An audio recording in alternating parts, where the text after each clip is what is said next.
Microsoft এক্সেলের নতুন আরেকটি ক্লাসে স্বাগত জানাচ্ছি।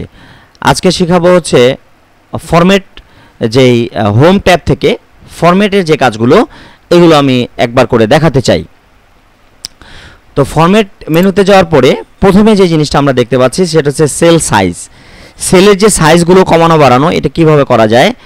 প্রথমে হচ্ছে রো হাইট। এই যে আমাদের প্রতিটা যে রো আছে এই সবগুলো রো এর হাইট কিন্তু একই। এখন প্রশ্ন যদি আসে যে নৈমিত্তিক প্রশ্ন যে এই যে এই প্রতিটা রো এটার হাইট কত থাকে এক্সেলে, তাহলে অ্যান্সারটা আমরা এখানে দেখতে পারবো। ফরম্যাটে ক্লিক, রো হাইটে ক্লিক, এই যে 14.4, এটা কিন্তু একটা অ্যান্সার। 14.4 ডিফল্ট অবস্থায় এর রো এর হাইটটা থাকে। এখন আমরা চাইলে আমাদের কাজের প্রয়োজনে আমরা কি করতে পারি, কমাতে পারি বা বাড়াতেও পারি। আমরা যদি কমিয়ে দেই তাহলে দেখব এটা কিন্তু চিকন হয়ে গেল। আমরা যদি আবার এখানে হাইটে গিয়ে আমরা যদি 50 করে দিই এটা কিন্তু প্রয়োজন অনুসারে বেড়ে গেল। আচ্ছা, যেই সেলে কার্সরটা আমরা রেখেছি, পয়েন্টারটা রেখেছি, শুধু সেই সেলটা কিন্তু বড় হয়েছে বা ছোট হয়েছে। আমরা যদি একসঙ্গে একাধিক সেলকে যদি আমরা করতে চাই তাহলে আমরা সিলেক্ট করে নিব।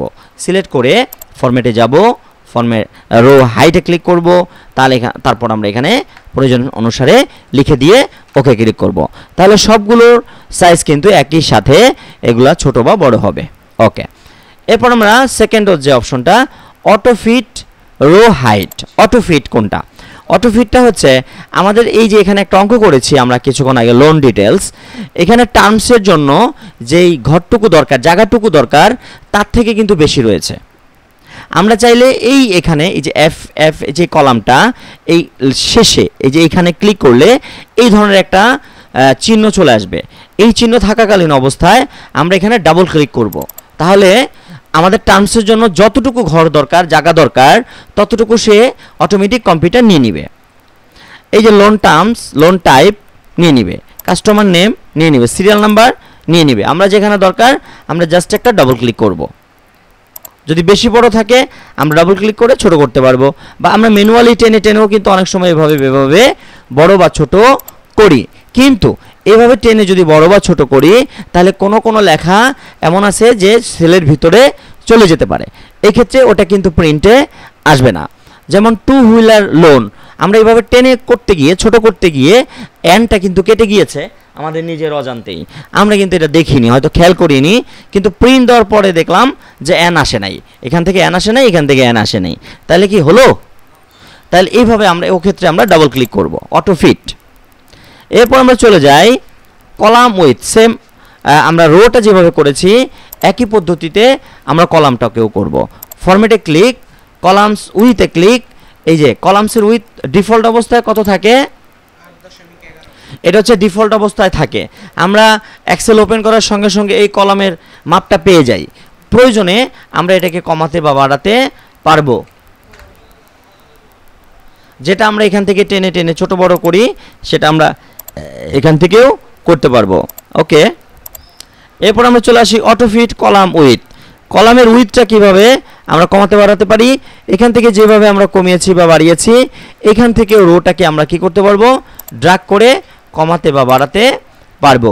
বা এখান থেকে আমি এভাবে বড় হয়ে গেলে এখানে ডাবল ক্লিক করে আমি অটো ফিট করে দিতে পারবো।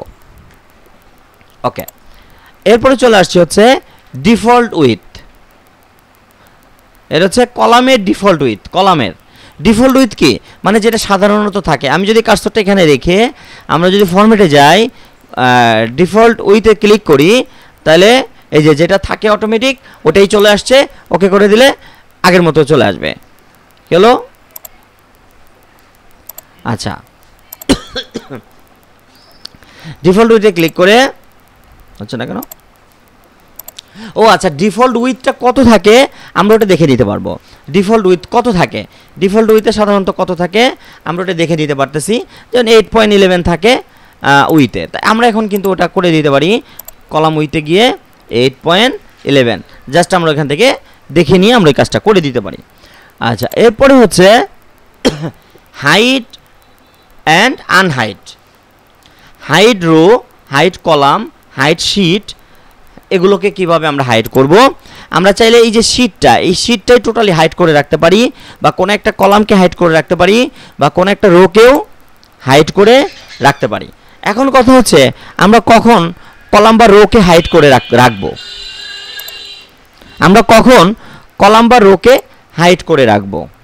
যেমন আমাদের এই ইন্টারেস্টটা, মানে এটা আমরা কাউকে দেখাতে চাচ্ছি না যে আমাদের লাভের পরিমাণটা কত, সেটা আমি হাইড করে রাখতে চাচ্ছি, এটা আমাদের কাস্টমারকে আমরা দেখাতে চাচ্ছি না। ওক্ষেত্রে এই যে এই কলামটার মধ্যে কার্সরটা রেখে কলামে ফরম্যাটে ক্লিক করতে হবে, তারপরে আমরা চলে যাব হাইড অ্যান্ড আনহাইডে, তারপরে যেহেতু আমরা কলাম করতে চাই হাইড কলামে, কলামটা কিন্তু কি হয়ে গিয়েছে, হাইড হয়ে গিয়েছে, ওখানে কোনো কলাম শো করতেছে না। একই পদ্ধতিতে আমরা রোকেও কিন্তু হাইড করতে পারি।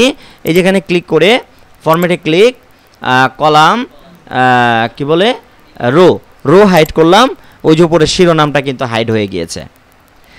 এরপরে আমরা যদি এটাকে আবার আনতে চাই, আনহাইড করতে চাই, তাহলে আমরা আবার অল সিলেক্ট করব, কন্ট্রোল এ দিয়ে অল সিলেক্ট করব, ফরম্যাটে যাব, হাইড এবং আনহাইডে ক্লিক করব, আনহাইড রো এবং আনহাইড কলাম, যেহেতু আমরা দুটোই লুকিয়ে রেখেছি আমরা আনহাইডে রোতে দিব, তাহলে যে রোটা চলে আসলো, আনহাইড কলামে ক্লিক করলে আমাদের কলামটাও চলে আসবে।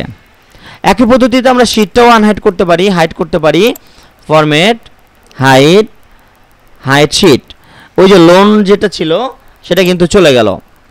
এরপর আমরা অল সিলেক্ট করে ফরম্যাট হাইড আনহাইড, এই যে এখন কিন্তু আনহাইড শীটটা আসছে, ওই সময় কিন্তু আনহাইড শীটটা আসছিল না। তো এখন যখন আমরা এটাকে লুকাবো তখন এটা চলে আসবে আনহাইড। কোন শীটটা আনহাইড হবে, ওই যে আমাকে দেখাচ্ছে, যদি একাধিক থাকে তাহলে ওটাকে আমরা মার্ক করে ওকে করে দিব, এই যে। এরপর আমরা চলে আসি রিনেম শীট। আমরা জানি যে যে শীটগুলো অলরেডি আমরা এটা শিখেছি, তারপরে একটু দেখিয়ে দিতে চাই। এই যে প্রত্যেকটা অঙ্কের কিন্তু নাম লেখা আছে, আমরা খুব সহজেই বুঝতেছি কোন অঙ্ক কোন জায়গায় করা আছে। এবং আমরা রাইট বাটনে ক্লিক করব, রিনেমে ক্লিক করব, এখানে আমরা নামটা লিখে দিতে পারবো, কি অঙ্ক করেছি সেই নামটা লিখে দিতে পারবো, এটা হচ্ছে রিনেম। এরপর চলে আসি আমরা move or copy sheet. Move or copy sheet, এই শীটটাকে ইলেকট্রিক বিল, এই শীটটাকে আমরা কি করতে চাই, মুভ করে দিতে চাই। কোনটা করতে চাই, এই যে ইলেকট্রিক বিলটাকে। ওকে, এই যে ইলেকট্রিক বিল কিন্তু আরেকটা কপি হয়ে গেছে। ও, আমাদের ওখানে কপিটা টিক মার্ক দিতে হবে, মুভ, এই যে এখানে একটা টিক মার্ক আছে, ইলেকট্রিক বিল সিলেক্ট করে এখানে create a copy tick mark দিয়ে ওকে ক্লিক করতে হবে। তাহলে কি হলো, এই যে ইলেকট্রিক বিল এখানে একবার রয়েছে, হুবহু কিন্তু এখানে আরেকবার চলে আসছে, এই জিনিসগুলো এখানে চলে আসছে। এইভাবে পুরো শীটটাকে আমরা ডুপ্লিকেট করে কপি করতে পারি। আর না হলে কি হয়, মানে এমনিতে যদি কপি পেস্ট করি তাহলে কি হয় আমরা একটু দেখি। প্রথম আমরা এটাকে সিলেক্ট করলাম, এটাকে কপি করলাম, আরেকটা নতুন শীট নিলাম, এখানে নিয়ে পেস্ট করলাম, তাহলে কি হবে, এই যে হুবহু তো চলে আসছে। অনেক সময় এগুলো ছোট বড় হয়ে যায়, আবার মিলাইতে হয়, আবার ঠিক করতে হয়। হ্যাঁ, ওকে। এরপর আমরা চলে আসি ট্যাব কালার।